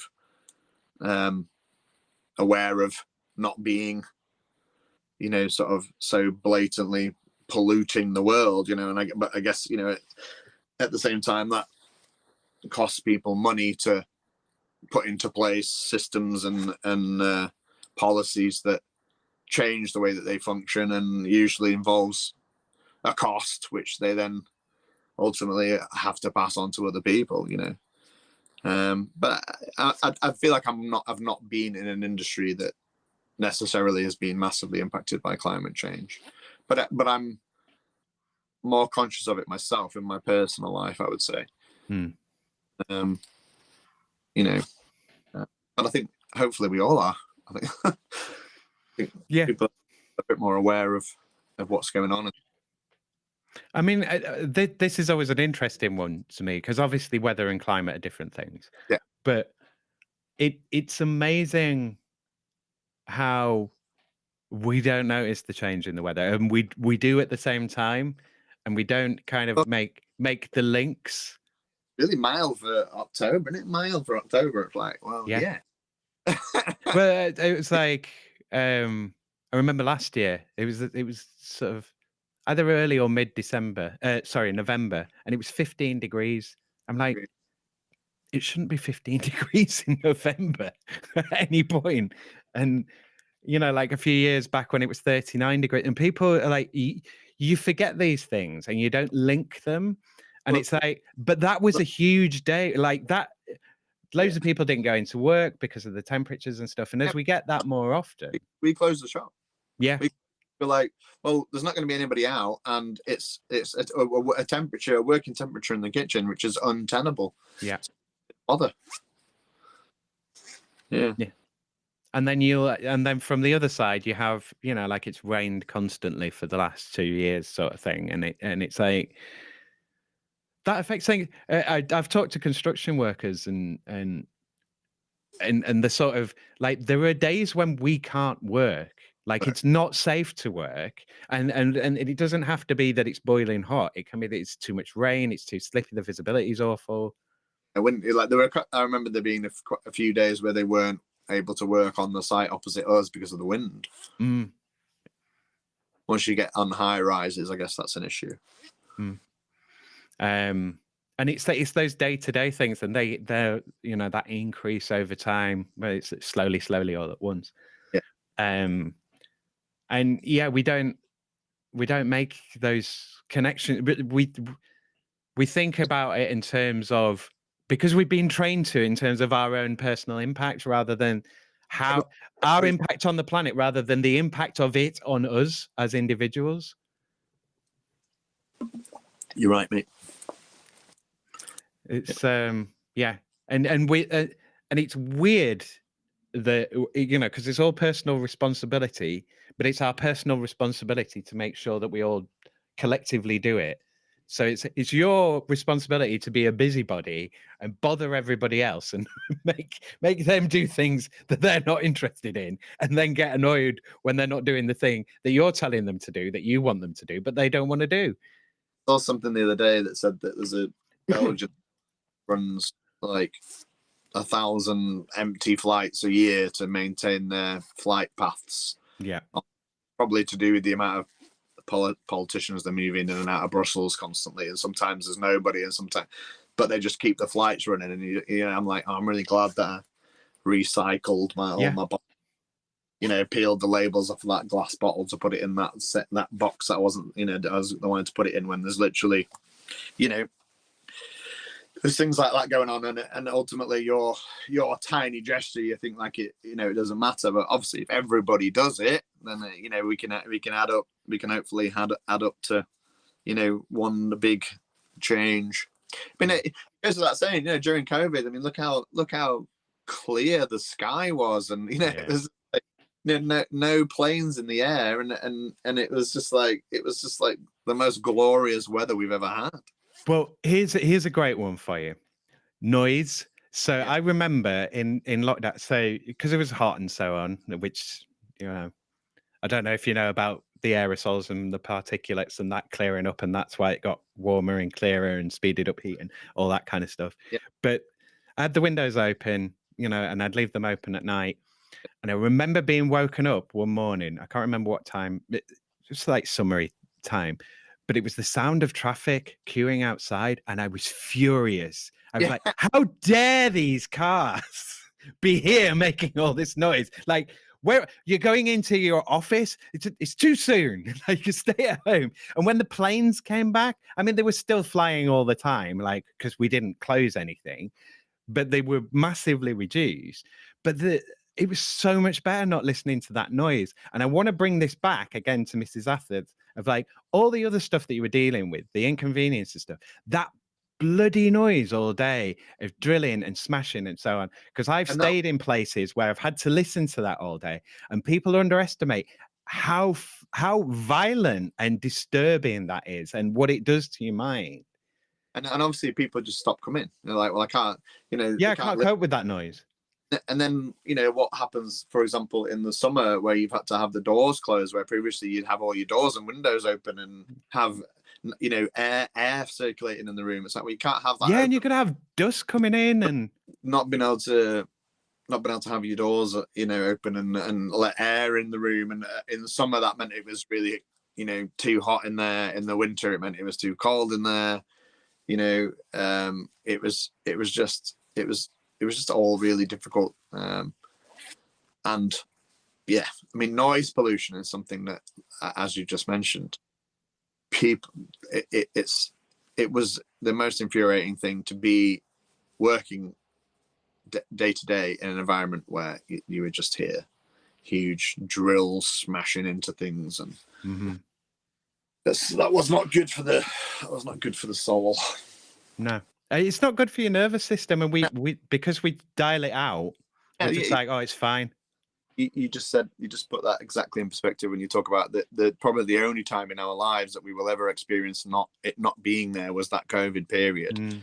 The peace and the quiet, it was like medicine, and like you say, like you tune it out, you get used to it, but you don't actually realize what it's doing to you. I mean, we can talk about that sort of thing, what's going on in the world at the moment. Like you get inconvenienced by the sound of traffic or the sound of an airplane going over you. Imagine that you're constantly hearing the sound of drones and like that, just psychologically, that sort of thing. Like, as you say, with no noise, it's just, yeah. Well, yeah, I mean, you get the police chopper over your house at night. It drives you insane. It's like, what are you doing? Why are you waking me up? Like, I'm sure you're not doing anything that's that important. I'm going to move us on. I'm running a bit long here, but we have had some interruptions. Do you need to dash off anywhere? No, my missus will be wondering what I'm doing. I said it'd be a couple of hours, but it's fine, mate. I won't keep you ages. I'm just going to run through these last couple of questions. So, let's do UBI first. Yeah. Because we mentioned that already, and obviously as an artist would be massively useful to you. So I'll ask you the question directly. How would or how might a universal basic income change your work? And maybe think about both places. Would it have helped Mrs Atha's Um, I'm not. I'm not sure. I'm not sure it would have helped a functioning business where people are obviously working to earn the money that they're. Nobody. We were paying a good wage. People were. I mean, I guess maybe when we started to struggle a little bit and we were having to close for a few days, if there was a sort of minimum amount that people knew that they were gonna end up with, maybe. But I think it is more relevant to the side of things where, you know, people are following their dreams effectively. You know, like we've spoken about it, how it's very specific to, you know, probably artists, you know, musicians, creative people of that. It's not always easy to sort of palpably put your finger on how you're going to earn money. And you can be, there can be long periods of time without money in order to create the art, the music, the, you know, graphic design, whatever it is that you, there can be long periods of time where you're not doing something that pays, generates revenue. Yeah. To eventually get paid. Yeah. So, you know, coming from the point of view of, from my point of view, obviously at the moment, like I said, I'm having to, it's not a problem. I'm having to do a couple of gigs a week, just to make sure that I've got some money. Yeah. Because, you know, there's no money in, you know, obviously it costs money to record music. So there's no money in, you know, sort of writing and performing and that sort of thing at the moment. You know, obviously you hope that you can make it to that point. Well, you don't get paid for resting time, you don't get paid for thinking time, and you don't get paid for work that you've already done until you can actually sell it. Yeah. It's like, exactly. I've done a whole bit of work. Yeah. If you were in a job, you would have been paid for that. But I'm not, so I don't get anything for all of this work that I've done. No, I'm you know, I'm like, as we spoke about earlier, you know, like Wales is doing the right thing. Yeah, for sure.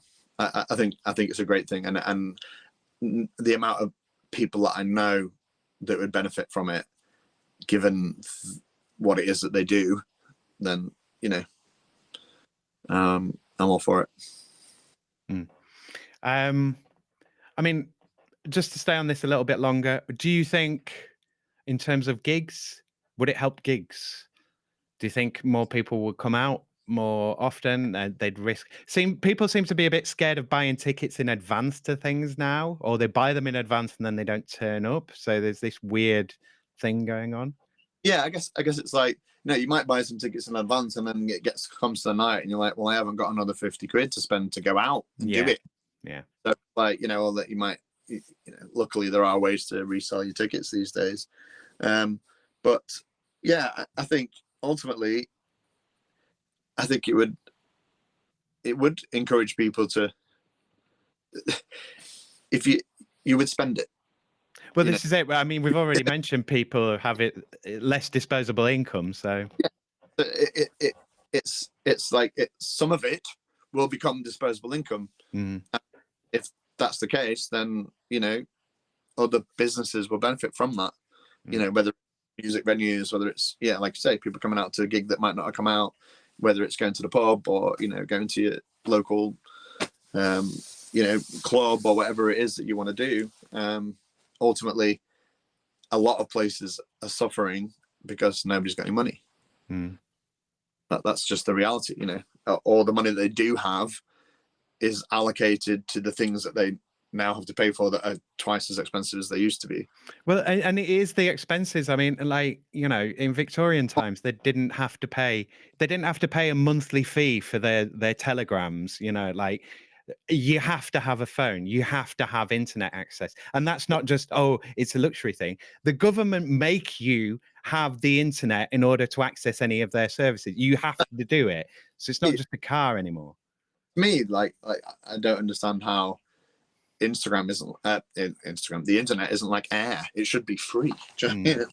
Like we all need it now. It's like, why are we having to pay for it? But yeah, I think ultimately, if everybody had, an amount of money that they knew that was coming in, some of that would definitely obviously become part of their disposable income, and then that would be pushed back into the economy, and everybody would benefit from it. You're not just giving it to them, like for them to piss up at the wall. It's like, for the most part, they'll just be using it to pay their extortionate bills. Yeah.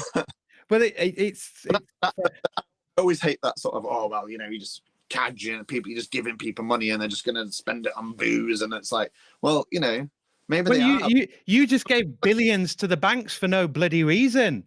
So what? Yeah.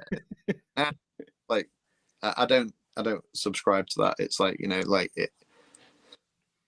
I think ultimately it would be a good little catalyst for getting things going. Yeah, I mean it's in terms of like humanity, like dignity, like yeah, people should not be having to be ashamed that they can't. They shouldn't be made destitute. Absolutely, and that's what we're doing, and that is absolutely fundamentally wrong. At a time when obviously other people have got more money than they can ever do anything with. And have joyrides to space, and it's like it's fundamentally wrong. I don't think anybody with any common sense would see that any differently.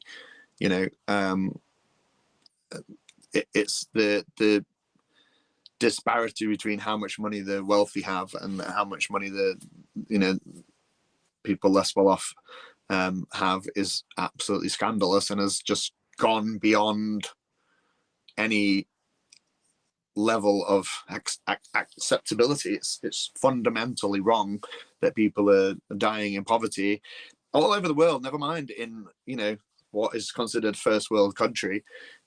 Like there are people dying in this country because they don't have money. Yeah, and that's, never mind what's happening all over the world. It's very disturbing. Yeah, and going back to that, like it is more expensive to live. It's more expensive to be poor, because you've also had the reduction in public services and the whittling down of them and them being sold off, and so as individuals, as a society, we're all poorer, and then you've got more expenditure than you've ever had to expend before just to exist, because on top of rent and like car if that's necessary and all of that kind of stuff, and you've got all these additional bills, and then you add austerity, and then you add the hit in 2008. It's like hammer after hammer after hammer, and it's not just a sort of climate change thing. It's like, and it's not just these are external and I can't think of the words, so I won't say it. But it's not just outside shocks. It's the So it's not like it's just driven by environmental conditions and collapse and so on. It's like these are choices that were also made, that have made things work. Yeah, for sure. I feel very sorry for younger people these days. I mean, I've got a 19-year-old son. He's just turned 20 actually last week, and it's like, it's so hard to be young and not, and have to know how expensive everything is, and think, well, how am I going to get that sort of money? Yeah. Like how is he ever going to buy a house? It's like nobody. It is very, very difficult to function these days. Yeah, job as a postman there, so I'm quite pleased for him. So I'm going to do the change question, unless you want to passionately say anything else about UBI. Well, that's fine. So I don't think we need to think about Mrs Atha's for this, because we've kind of done, the what might you have done differently and so on. Yeah. So this question, it's totally up to you how you respond. You can be very pragmatic about it, or you can be like, well, I want it to be number one in every country in the world, and I want to tour, and I want to support Taylor Swift or whatever. You know, but Yeah. if you could change any 3 things about your work, thinking about what you're doing now, what might you change? I think circumstances dictated that I didn't pursue this sort of dream earlier. So I would have said, well, you know, believe in it a bit more, trust yourself a bit more, and actually, you know, stick with it, pursue it.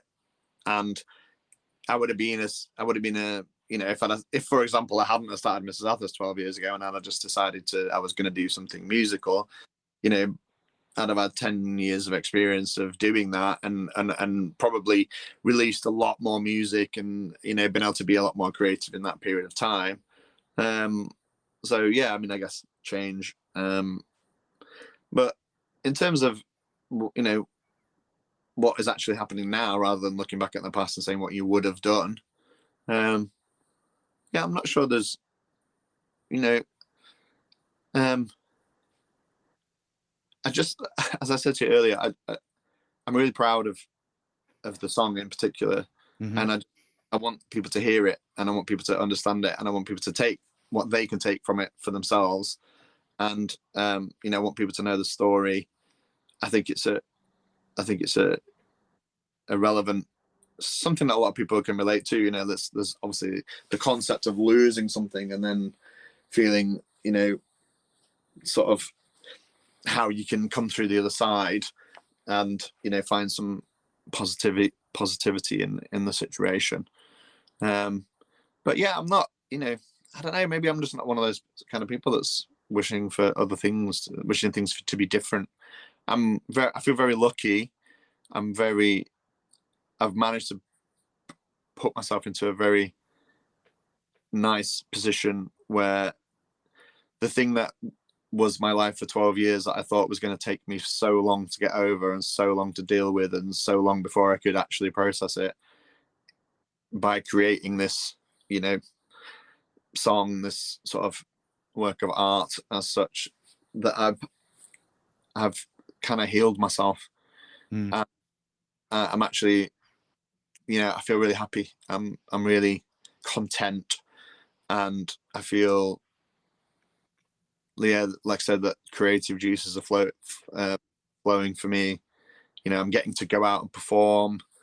You know, I feel like I've somehow, you know, very luckily maneuvered myself into this really, really great position. So I'm not, I guess I'm just not one of those people that's like, oh, I wish it was different. You know, I don't really wish it was different, even to the point of, well, I couldn't have written the song if what happened to me hasn't happened to me. Yeah. So yeah, everything happens for a reason, and we get to that point where there's also got to be an element of, you've got to be content.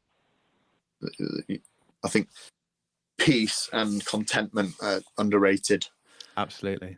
Yeah, and feeling in some way at peace or content is really important. Yeah. And everybody, a lot of it's hard to attain it. You know, we all have a lot of turmoil. We all have a lot of, you know, personal issues, you know, mental health issues, you know, especially these days. Difficulties, as we've covered, with the financial side of things, with, you know, the political landscape, with all of these things that are going on in everybody's head at all times, that it's hard to attain peace and contentment. And at the moment, that's where I am, and I feel very lucky about that. Yeah, no, that's an excellent answer. I mean, you could have said more gigs, or here's a question that I wanted to ask you. So I'm going to bring us back full circle to Elvis and and Prince Charming, and so I mean, we've kind of, you've kind of ticked the box of the success of it. You're happy with where you are. Obviously, you want more for it. You want it to go as far as it can go. But it's not in a, when you were younger, you wanted to achieve, you know, like fame and like, and you glory, glory, and like you don't care about that anymore, because you realize that that's just like superficial, and you've seen, you've seen every documentary going about every musician that's ever been successful that has just been an absolute mess, and and it's like, like I said, you've got, and I'm old enough to realize that that's not what you need. You know? Don't drink the Kool-Aid. Yeah, so the question is, like, back in the day, success would be, like, but having made, if you were doing music, if you get on top of the pops, then you're like, well, I've been on top of the pops. Yeah. What, like, is there an equivalent? What does, if the song went really big, what would be making it to you? What would it be, playing on Radio 1? Would it be appearing on, I don't know, like, what, or what's the big kind of, in your dreams, what would be the big kind of, oh, wow, this is it, man. This is, what would be the big thing that probably is never going to happen, but we're going to say it on here in the manifestation kind of nonsense way to like make it happen. It's obviously like, things like, like chart positions and top of the pops, and it's not relevant anymore, is it? Do you know what I mean? No. It's like, you don't need that in order to be successful. Some of my favorite singers and artists are, they're not necessarily even that well known, but they're just doing it and enjoying it, and life. I guess it'd be play the arena. Yeah. That'd be too big. I would like to be in a position where I'm playing in well-respected music venues that are filled with people that have come to see me play. Okay, say what? Give us one of like, I would really love to play there. I mean, I'd like to play at the Brudenell. Do you know what I mean? Like, I've seen play over the years, and obviously it's a well-respected Leeds institution. And that to me, that's not too unobtainable. Do you know what I mean? Like, I want the Grand Old Opry, but that's not going to happen. But it's just like, I want people to hear me and connect with the music and understand that it's real, and that there's parts of me in it that I've sort of given. And sometimes when you're out gigging and stuff like that, you're not that the crowd is not there for you. You're doing cover versions of songs that you're not necessarily that bothered about. And there's times when you have a really good connect with the crowd. Everybody's drunk and they're singing along to "Don't Look Back in Anger," and you're like, oh, this is great. This is what Alga must feel like. But yeah, like from my point of view, I'd be happy if I was playing small, intimate gigs that were full of people that just wanted to hear me. Yeah, there because they'd listened to some of my music, they'd connected with it, and they were like, oh, let's go see this guy play. And that would be awesome. And that obviously that's not currently happening. Not yet. Not never. Like, obviously there are people that play, and there are people that get to see me regularly because of nights that I go to that are clearly enjoying listening to me. So that's great. But yeah, like, I don't need to be, Drake. I don't need to be U2, like, I would like to be able to know that I can do it, know that I can be creative, know that I can get music out there that connects with people, and for that to be enough for me to sustain a life, which, like I say, doing a few gigs a week at the moment, it's fine. It's a wage, Mm-hmm. Like, when I was younger, you were so desperate to, be a massive star and play on Wembley Stadium, and like you were. Those were just dreams that young people have about, being in a band and being a rock star. And I'm past that now. It's about the work and the connection. Excellent. So I'm wrapping up the question, and I'm wrapping up the recording. So I'm going to ask you for your socials. This is the thing that I do first. So before I get those from you, have a quick think if there's anything else you're burning to say, anything that we didn't cover, anything that you want to revisit. So give us the socials. Also, I will try and turn this around really quickly, but rather than giving us gigs in a couple of weeks, maybe tell us what's coming up next year, if you know anything, if you've got any plans, or if people can sign up to a newsletter or anything like that, or just follow you on socials. But yeah, where can people stay in touch? Yeah, it'll be following me on social media. So my Instagram is at jwarrenjones. That's basically, that's what I use the most. I do have a Facebook, but I basically got it to use Messenger to be in group chats about getting gigs, but I don't really use Facebook. Like, as I said, I thought about TikTok and then decided I was too old. I started a YouTube channel, which is J Warren Jones YouTube, which has only currently got one video on it, but I'll probably be putting more stuff on that. But yeah, Instagram's the best place to get me, and obviously on there there'll always be sort of links to, like, there's a link on there to my track now on Spotify. There's a link to the YouTube channel, and whenever I'm doing anything, you'll always see it on there first. You know, what gigs I've got coming up and such like. And in terms of the future, yeah, I've started already recording. There's going to be a 3-track EP is what's going to be next. Songs are already written, and we've started recording the first one. So I'm very excited about that. I do want to keep trying to push, you know, this song as well, because I believe in it, and I think it's a great song, and it deserves to be heard. So that'll be part of the future plan as well. Tell us the name. You haven't told us the name yet. The song is called Daylight Robbery and is currently available on all streaming platforms. As I said, my artist name is J Warren Jones. Ties in with the Instagram as well. Mm-hmm. Because there were multiple other Warren Joneses on Spotify. But yeah, so take a listen.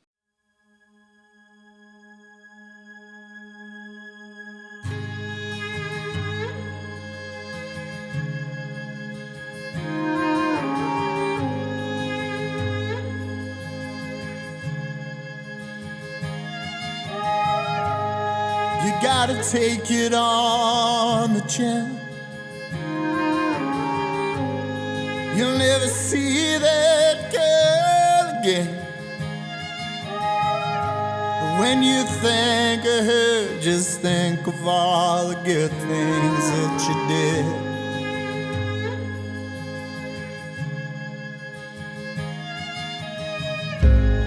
You gotta take it on the chin. You gotta love the simple things. And though I hate to lose in life, you know, you can't always win.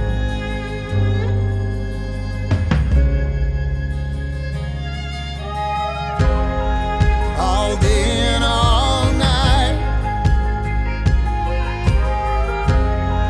all we ever did was fight. What you did to me ain't right. Daylight robbery, how could it be right to do this to me? How can you see? Daylight robbery, and I got nothing left to see. Nothing but me. Nothing but me.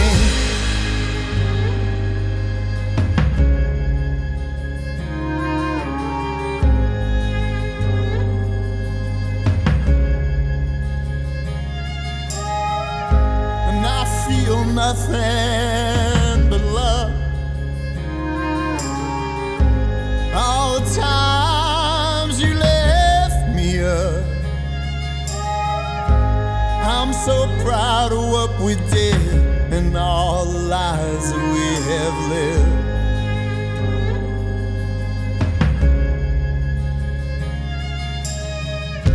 And I feel nothing but love. Everybody filled my cup. Grown men cried in my arms. I am so so proud, I am so charmed.